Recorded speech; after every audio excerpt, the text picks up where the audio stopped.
She collapsed unconscious in the snow, whispered her son's name one last time, and a neighbor found her just in time to call an ambulance. The next thing I remember was light. Not warm light, not comforting light, but a sharp white glow that made my eyes sting when I tried to open them. There was a steady beeping somewhere near my head, slow and patient, like it had all the time in the world. I didn't. My throat felt dry, my limbs heavy, as if they had been borrowed from someone else.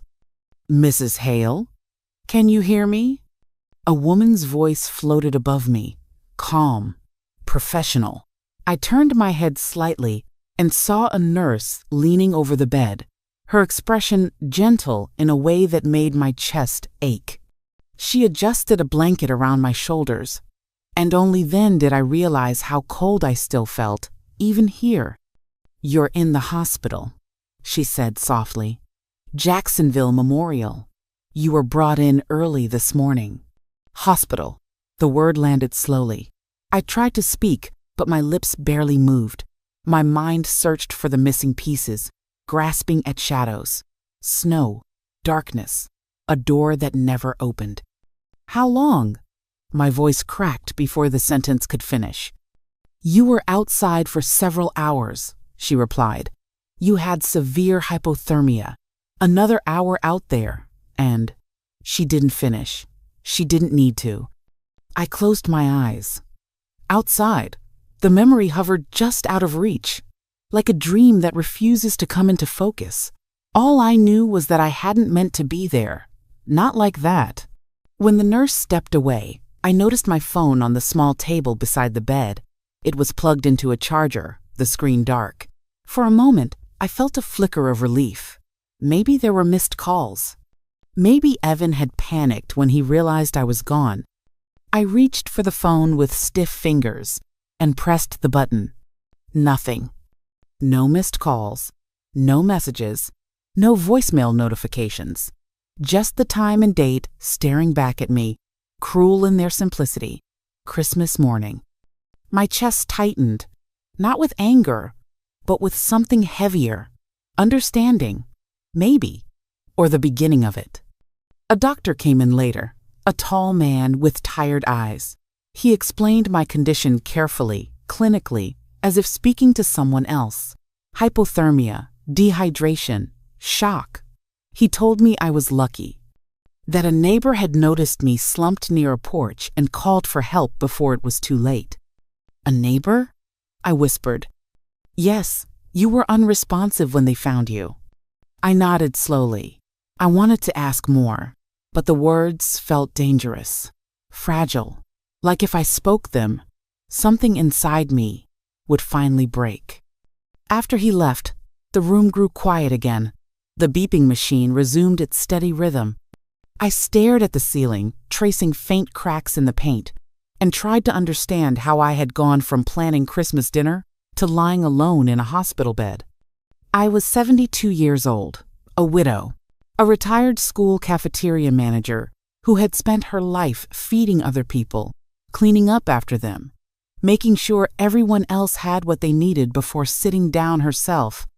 I had raised my son alone after his father died, working double shifts, skipping meals, telling myself it was temporary, that it would be worth it. Somewhere along the way, that became my role, the one who waits, the one who gives, the one who understands. As the gray morning light crept in through the window, one thought settled in my chest, quiet but unmovable. Whatever had happened last night was not an accident. And for the first time, instead of fear, I felt something else beginning to surface. Clarity. The memories came back slowly, not in order, but in feelings. Warmth first, then hope, then the quiet fear I refused to name at the time. Christmas Eve had begun early for me. I woke before dawn in my small apartment on the south side of Jacksonville, the air cool enough to make me pull my robe tighter as I shuffled into the kitchen. The place was modest, but it was mine.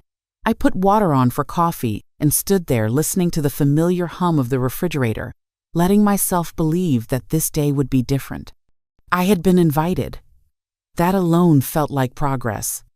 Evan had called 3 days earlier, his voice distracted but polite. "We're hosting Christmas Eve dinner," he said. "Rachel thinks it would be nice if you came."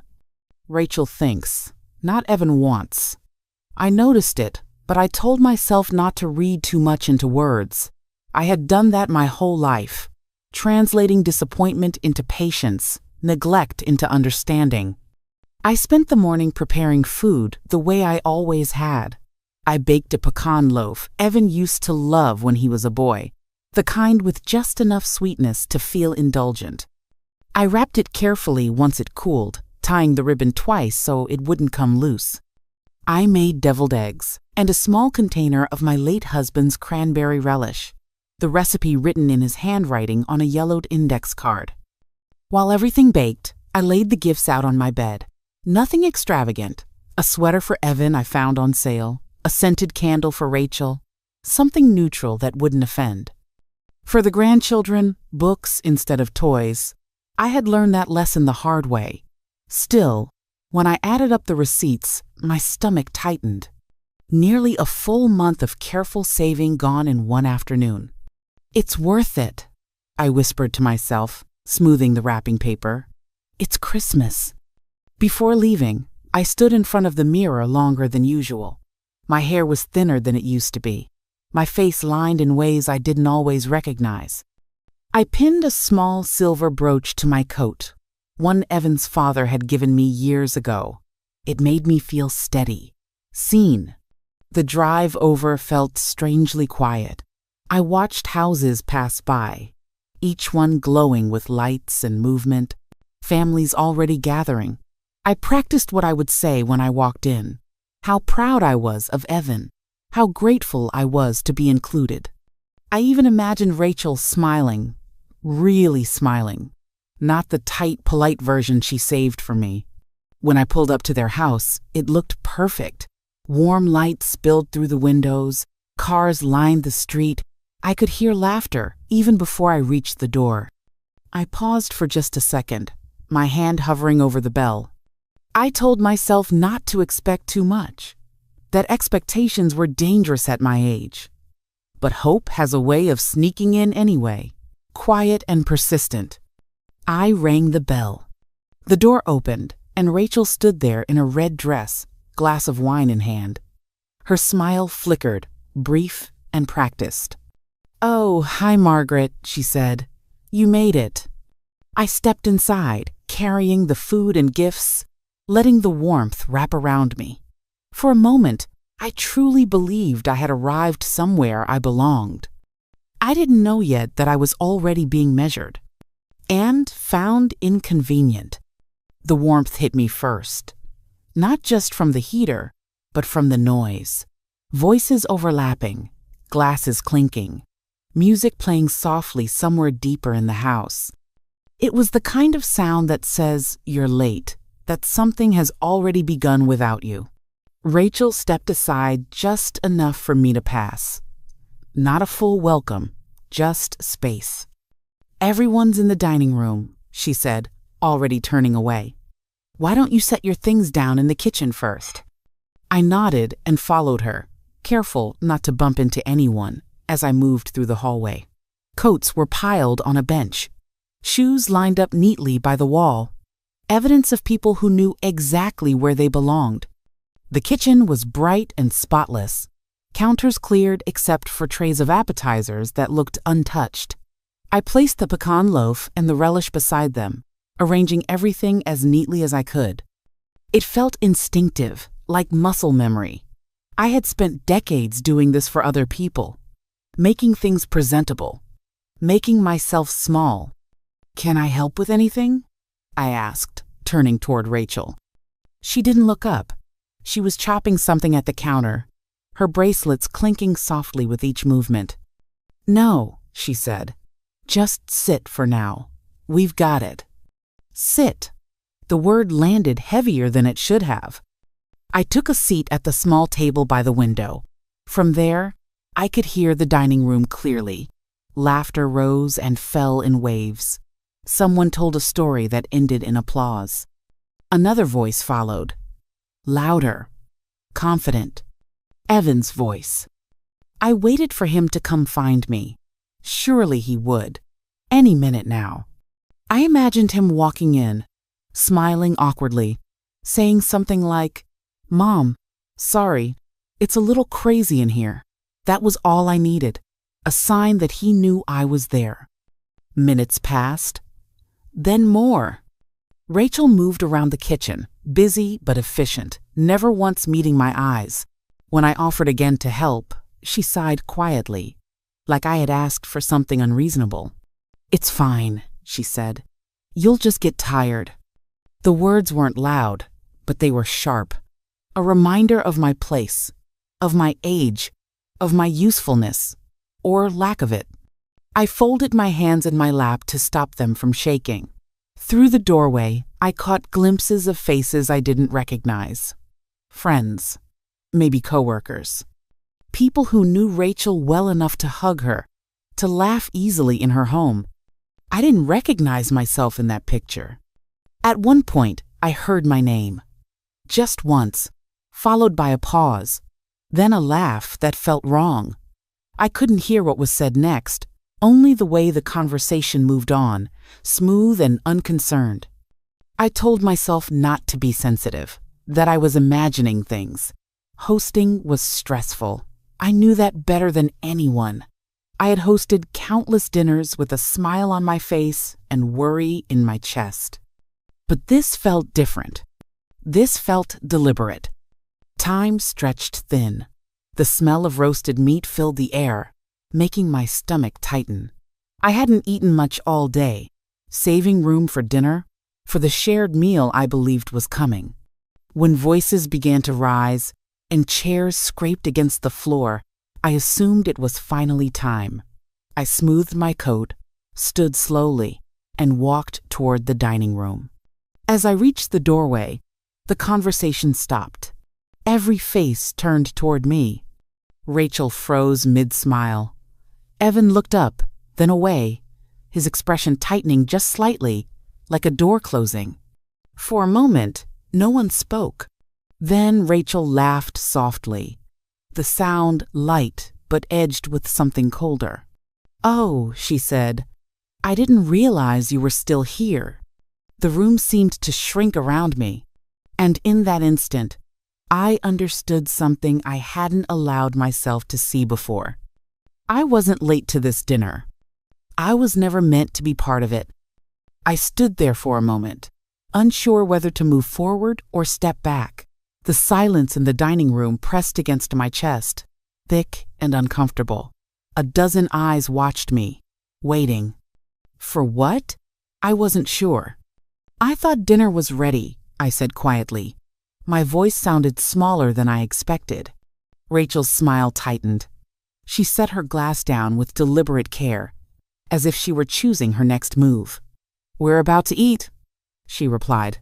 "But this is more of a family thing." Family. The word echoed in my head. Evan finally looked at me then, just for a second. His eyes flicked to mine and away again, as if the connection burned. He said nothing. "I am family," I said, the words barely above a whisper. Rachel tilted her head, studying me the way one might study a problem that refuses to solve itself. "You know what I mean," she said. "We just don't need extra tension tonight. It's Christmas." A few people shifted in their seats. Someone cleared their throat. No one spoke up. No one moved. "I don't want to cause any trouble," I said quickly. "I can sit anywhere. I just wanted to be with Evan." That was when she said it. "We don't need you this Christmas." The words landed clean and sharp, cutting straight through the room. For a moment, I honestly thought I had misheard her, that my ears, already ringing with humiliation, had twisted the sound. But then she continued, her voice calm, practiced. "You bring a heaviness with you," she said. "People feel it. Tonight is supposed to be joyful." Joyful. Around me, heads nodded slowly, some in agreement, others in relief. Relief that it wasn't happening to them.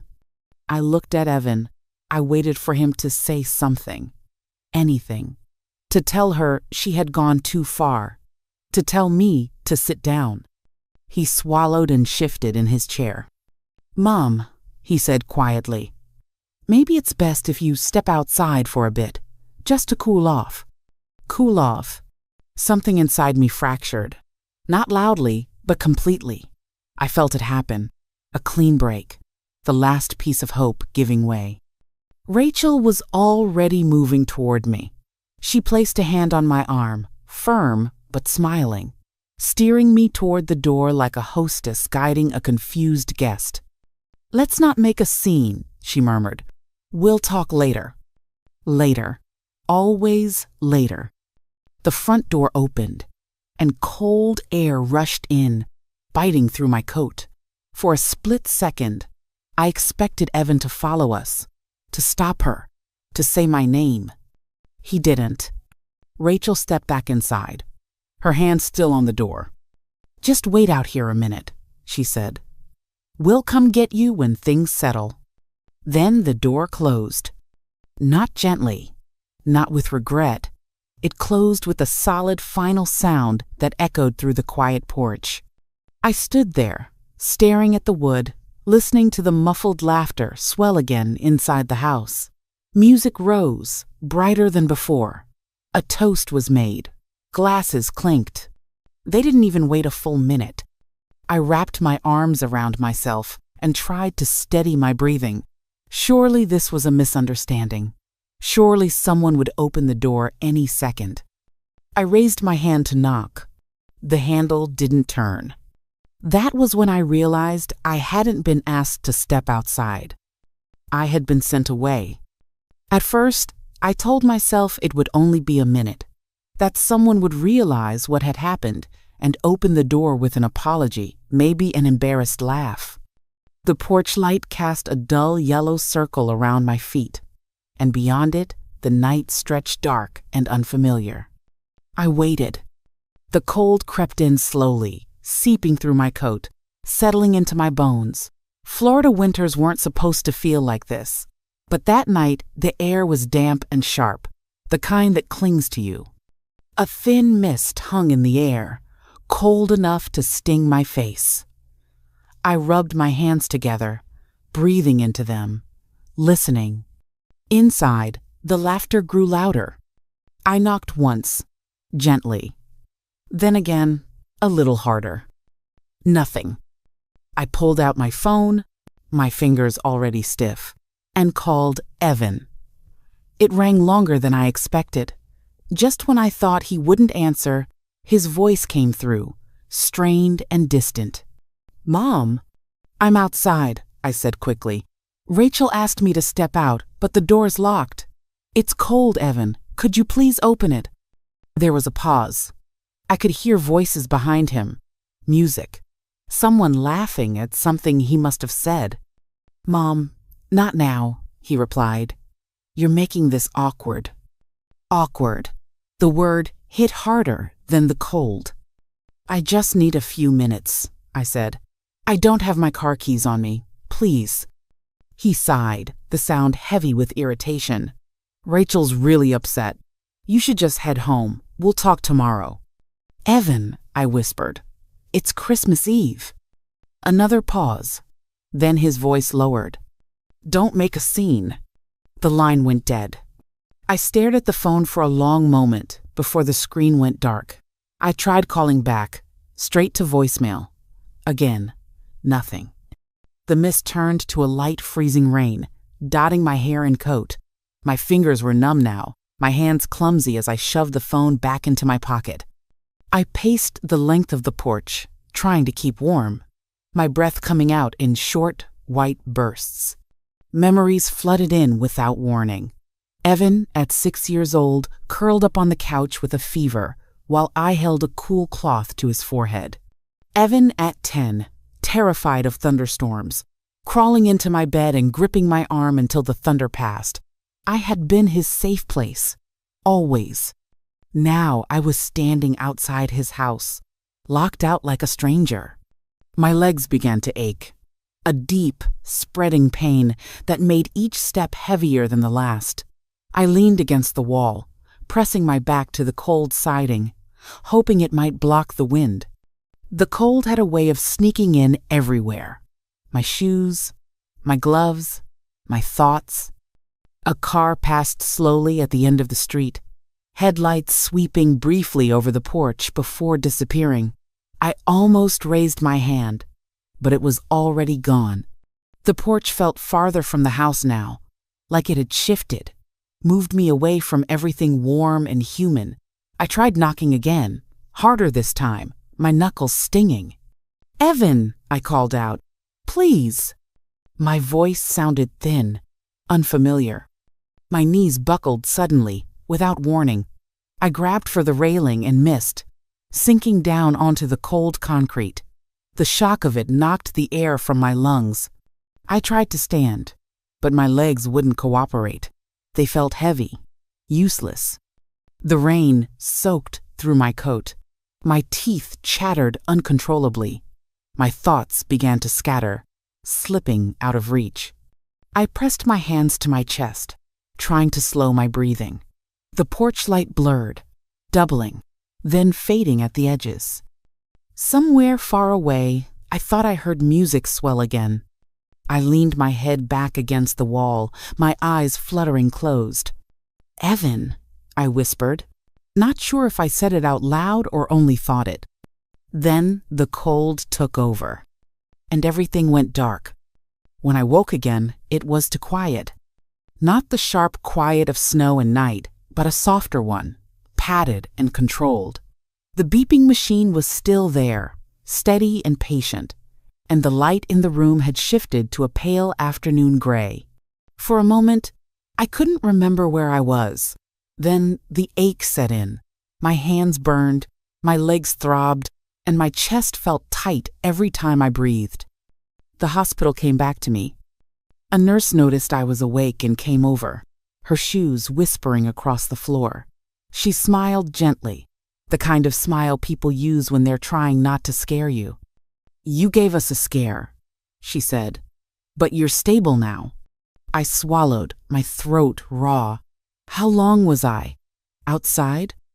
She hesitated, then answered carefully. "Just over 3 hours. Maybe a little more." 3 hours. The number settled over me like weight. 3 hours on a porch, in the cold, while my son sat 10 feet away from a locked door. I closed my eyes, not to sleep, but to keep the thought from splintering me. Later, a man knocked softly and stepped into the room. He was middle-aged, wearing a worn jacket and holding a knit cap in his hands. "I'm Tom," he said. "I live 2 houses down from your son." The neighbor. He explained how he'd gone out early to take his trash to the curb and noticed something dark near the porch. At first, he thought it was a bag or a fallen decoration. Then, he realized it was me. "You weren't moving," he said quietly. "I tried knocking on their door, but no one answered. I called 911 right away."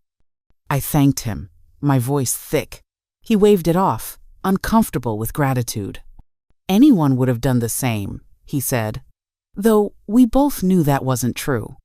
After he left, I lay there staring at the ceiling, replaying the night in slow, unforgiving detail. The words, the door, Evan's voice telling me not to make a scene. I reached for my phone again. Still nothing. No apology. No explanation. Not even a missed call. That was when something inside me shifted. I had spent days, months, years explaining things away. Evan's distance, Rachel's coldness.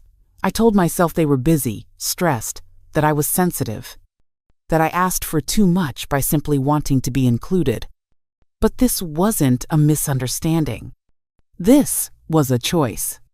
They had chosen comfort over conscience, dinner over decency, silence over responsibility. The realization didn't come with anger.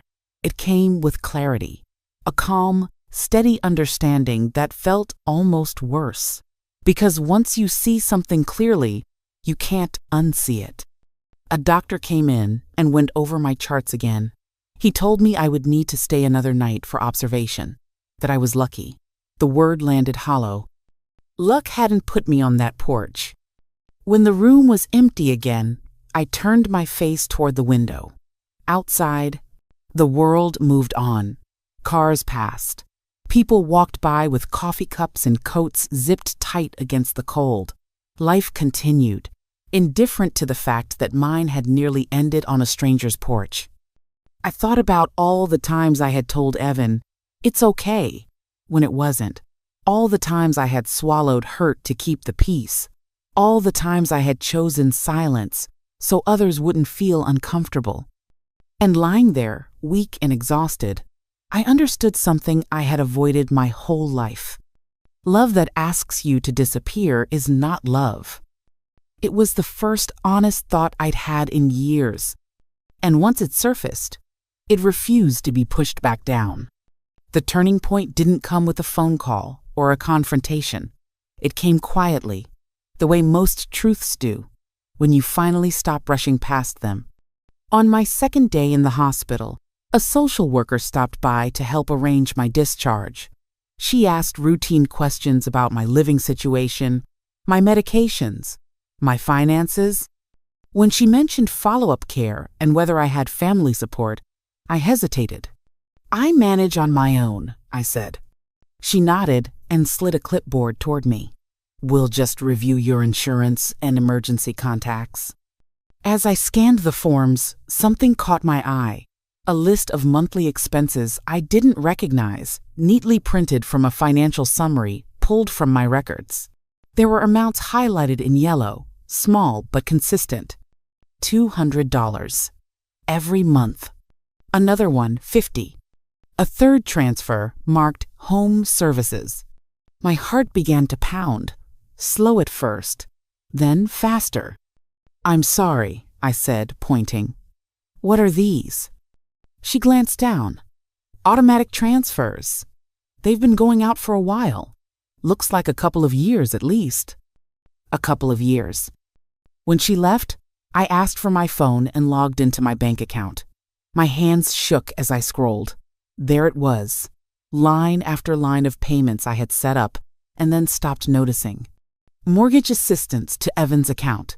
Credit card payments routed through a shared family folder Rachel had insisted on organizing. Repairs. Utilities. Quiet help, I'd told myself, was temporary. I sat back against the pillows, the room suddenly too small. I remembered Rachel offering to help me simplify things after Evan complained about bills. How she had taken over setting reminders, organizing statements, making it seem like a kindness. How grateful I'd felt at the time. I wasn't just unwanted. I was useful. The realization landed hard, not like a punch, but like a weight finally placed where it belonged. All those years, I wondered why Rachel tolerated me at all. Why the invitations came only when something needed fixing. Why Evan's voice softened whenever money came up. They hadn't pushed me out because I was a burden. They pushed me out because I had already served my purpose. I didn't cry. That surprised me. Instead, I felt something colder and steadier settle into place. That afternoon, I asked the nurse for privacy. I logged back into my account one last time and clicked through each automatic transfer. The confirmation boxes popped up, polite and emotionless. "Are you sure you want to cancel this payment?" "Yes." "Are you sure?" "Yes." Each click felt like cutting a thread, not violently, cleanly, one by one. When the final confirmation appeared, I set the phone down and exhaled for what felt like the first time in years. I didn't call Evan. I didn't message Rachel. I didn't announce anything. I simply stopped. The effect was immediate, though I didn't see it yet. 2 days later, my phone buzzed while I was eating a late lunch at home. Still weak, but recovering. Evan's name lit up the screen. I let it ring. A few minutes later, a text followed. "Hey, Mom, we need to talk. There's been some confusion with our accounts." Confusion. I almost smiled. Another message came in, this time from Rachel. "I don't know why you're upset, but cutting us off like this is extreme. The kids don't understand." There it was, the pivot. Not concern for me, not an apology, just consequences they hadn't planned for. I placed the phone face down on the table and finished my soup. It tasted better than I expected. Simpler, honest. For the first time, I wasn't reacting. I was choosing. And somewhere between the last spoonful and the quiet hum of my apartment, I understood the real twist of this story. They thought locking me out had taken my power. They never realized I had already handed it to them. And now I was taking it back. The quiet that followed was different from any silence I had known before. It wasn't heavy. It didn't press against my chest or echo in my ears. It simply existed, steady and unbothered, filling my apartment the way warm light fills a room at dusk. I moved slowly those first few days back home, still weak, still careful, but something inside me felt unexpectedly strong. I made tea in the mornings and sat by the window, watching people pass with their lives wrapped tightly around them. No one knew what had happened to me. No one needed to. For the first time, my pain wasn't something I felt compelled to explain or soften for someone else's comfort. Evan called again on the third day. I let it go to voicemail. "Mom," his voice said, strained and urgent. "We should really talk. This has gone too far." Too far. As if nearly freezing to death on his porch hadn't already crossed that line. Later that evening, another message came through. Rachel this time. "We don't want to keep living like this. Let's move past what happened. Come for dinner this weekend. For the kids." I read the message twice. Not once did it say sorry. Not once did it ask how I was. It wasn't reconciliation they wanted. It was restoration. Of routine. Of comfort. Of access. I set the phone down and looked around my apartment. The walls were bare in places where pictures once hung, taken down during a recent attempt to declutter my life. I realized then that I wasn't empty. I was making space. The next morning, I went for a short walk, my first alone since the hospital. The air was cool but clean. My breath came easier with each step. I passed a small park where a woman sat reading on a bench, completely absorbed, unbothered by the world. I envied her calm. Then I realized I felt it too. That afternoon, I received a letter in the mail. It was from a nurse who had cared for me during my stay. She wrote about her mother, about how watching me endure everything with quiet dignity had reminded her to call home more often. She thanked me for my kindness, for my patience. I held that letter for a long time. It mattered more than any message from my own family ever had. When my phone buzzed again that night, I didn't rush to check it. I finished washing my dishes first. I dried my hands. Then I glanced at the screen. Evan. One more time. I didn't answer. Not out of spite, not out of anger, but because I finally understood that answering would pull me back into a role I had outgrown.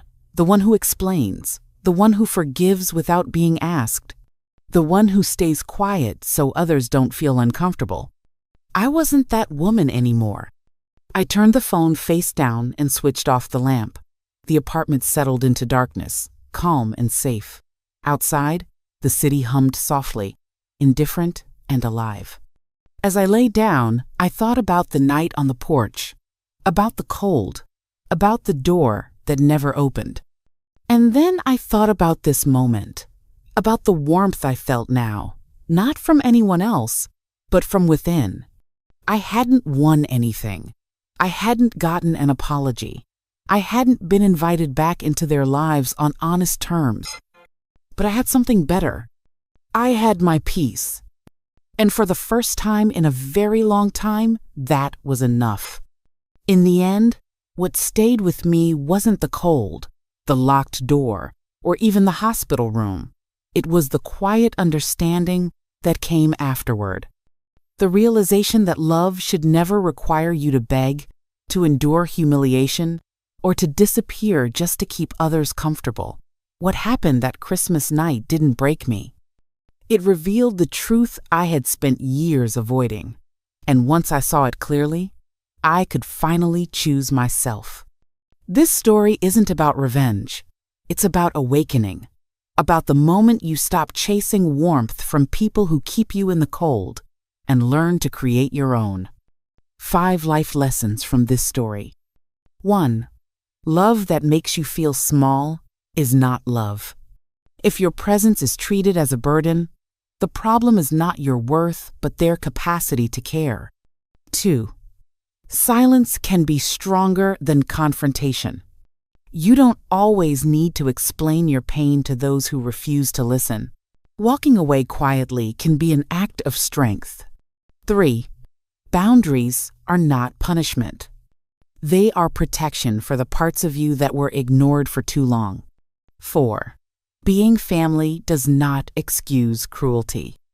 Shared blood does not justify shared suffering. Respect is not optional. 5. Peace is sometimes the greatest form of justice. When you stop chasing love that hurts you, you make room for the kind that heals.